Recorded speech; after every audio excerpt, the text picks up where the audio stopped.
Nadreen, आज हम बात करते हैं ये जो सालसी और जिस पे इतने यानी कि मजाक भी बना हुआ है और ये संजीदा भी है। तो हम जरा इसका संजीदा पहलू देखते हैं। मजाक तो जो पार्टी जिस मजाक उड़ाने पे लगी हुई है वो लगी रहे। पाकिस्तान में भी एक ऐसी सियासी पार्टी है जो इस वक्त उसके लिए ये मजाक बना हुआ है और हमारा एक हमसाया मुल्क जो हमसे रकाबत रखता है, इंडिया, उसके लिए भी ये मजाक है। लेकिन एक संजीदा इसमें है कि जो पाकिस्तान की काविशें और कोशिशें हैं तो जंग रोक दी, ये तो एक यानी कि डेफिनेटली ये क्रेडिट तो पाकिस्तान को जाता है कि पाकिस्तान ने एक बहुत बड़ी जंग से एशिया को बचा लिया। ये तो क्रेडिट जाता है क्योंकि वो कहते हैं ना बांदर दे हाथ माचिस। तो इस वक्त ये हाल था जो कि ट्रंप जो है ना वो आपको तो अंदाज़ा हो गया उसके बयानात से, जिस तरह के वो बयानात दे रहा है, कभी कुछ कहता है, कभी धमकी देता है, कभी रिक्वेस्ट करता है, यानी कि उसका कोई संजीदा रवैया नहीं है। लेकिन ऐसे बंदे से जो एक बयान पे टिकता नहीं है, जिसका अपना संजीदा रवैया नहीं है, या अपने उसके कौलो फेल में इतना ज़बरदस्त तजाद है, ऐसे बंदे से यानी कि ये डिसीजन करवा लेना कि जंगबंदी का और उस पर मुस्तकिल मिजाजी है अभी तक तो ये मैं समझता हूँ कि पाकिस्तानी आर्मी चीफ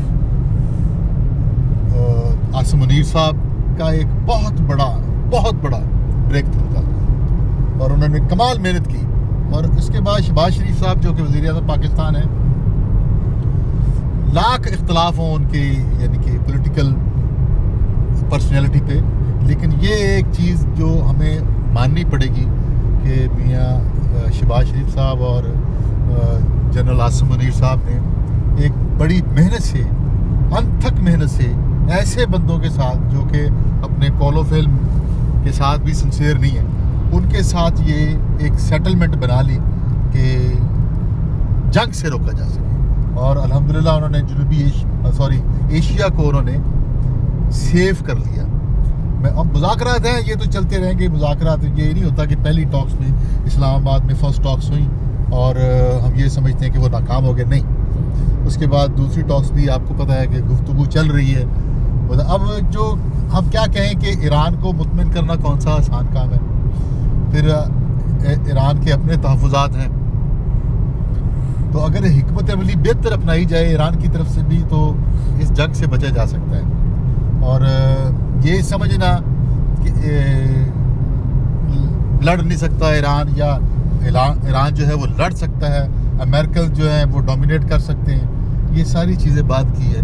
लेकिन जंग से ज़िंदगियों का, इंसानों का नुकसान होता है, इंफ्रास्ट्रक्चर वो ख़राब होता है और बहुत सारे लॉसेस होते हैं। वो तो आपको पेट्रोल की मद में तो समझ आ रही होगी कि जिस तरह पेट्रोल की कीमत ऊपर जा रही है तो तबीयत तो बहुत सारे लोगों की साफ़ हो रही है। हालांकि हम हालत जंग में तो नहीं है, लेकिन आप देखें आपके हालात जो हैं वो जंग जैसे ही हो गए। महंगाई हर चीज़ में, एक आपको पता है जब पेट्रोल की कीमत बढ़ती है तो उसके साथ जुड़ी बहुत सारी चीज़ें खुद ब खुद ऊपर आना शुरू हो जाती हैं। तो लिहाजा इस एफर्ट को कि जो जनरल आसिम मुनीर साहब ने की और जो हमारे मुल्क के वज़ीर आज़म हैं मियाँ शहबाज शरीफ साहब, जो उन्होंने एफर्ट की है उसको सराहना चाहिए, उसको अप्रिशिएट करना चाहिए। और उन्होंने बड़ी मेहनत से इस दलदल से निकाला है।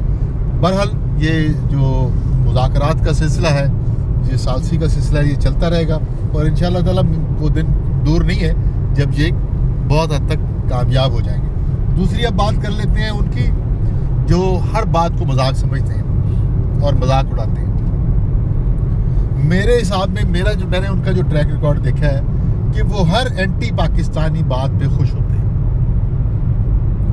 और अब यानी कि ये मैंने 2 जुमलों में बात को मुकम्मल कर दिया कि जो इंडियंस हैं और जो हमारे एक मुल्क में की सियासी जमात है वो हर एंटी पाकिस्तानी बात पर खुश होते हैं। अल्लाह उनको हिदायत दे, यही कह सकते हैं।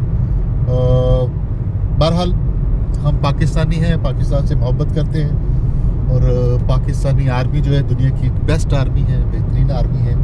और इसमें अगर एक दो चंद लोग कोई आ जाते हैं तो उसकी वजह से पूरा इदारा ख़राब नहीं होता।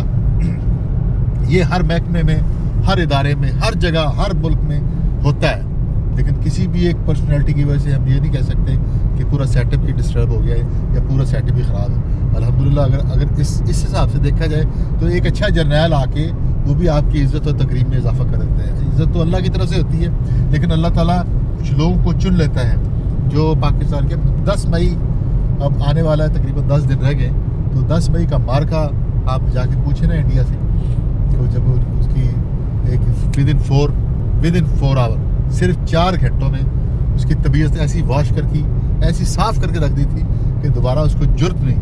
اور الحمدللہ اللہ کے فضل و کرم سے یہ پاکستان قیامت تک زندہ رہے، ہماری دعا ہے، اور دشمنوں کو منہ کی کھانی پڑے۔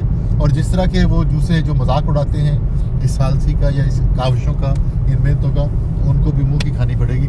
تو آپ پاکستانی بنیں، پاکستان سے محبت جو ہے وہ ہمیں اپنی منزل تک پہنچا دے گی۔ پاکستان انشاءاللہ بہت جلد ایشیا کا